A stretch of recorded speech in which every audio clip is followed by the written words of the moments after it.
Good evening. 64 wildfires burned more than 10,000 acres across Texas in just 1 week. That's according to the Texas A&M Forest Service. One of those wildfires was in Stevens County. K-Texas reporter Karina Hollingsworth said she could still smell the smoke when she was there today.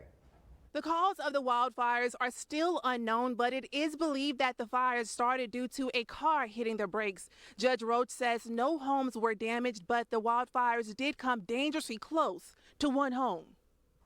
Was it last week? It seems like a month ago. It does. The Robertson Fire is what they call it. The Robertson Fire, I guess what you'd say. It was in the afternoon. I want to say 2 o'clock or 3 o'clock, something like that.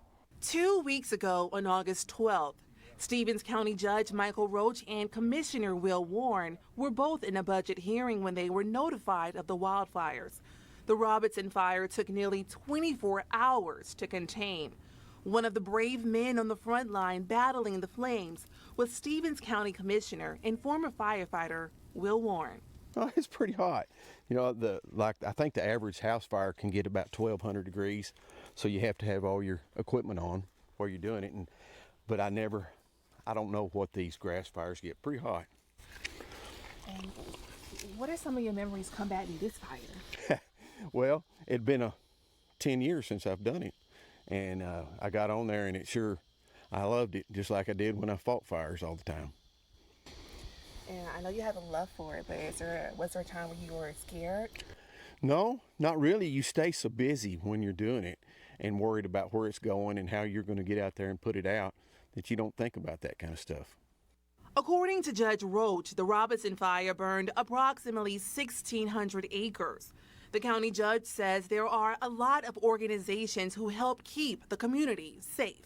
We cannot do what we do out here in rural counties as far as saving life, property, without the state's support. So their support is so important, and huge thank you to Texas Department of Emergency Management, U.S. Forestry, Texas Forestry Service. All those folks are fantastic. They make it work out here in the sticks. Commissioner Warren says one of the most important things to remember during wildfires is for the community to keep their distance. Reporting for K-Texas News, I'm Karina Hollingsworth. Well, we are looking at temperatures that are mild.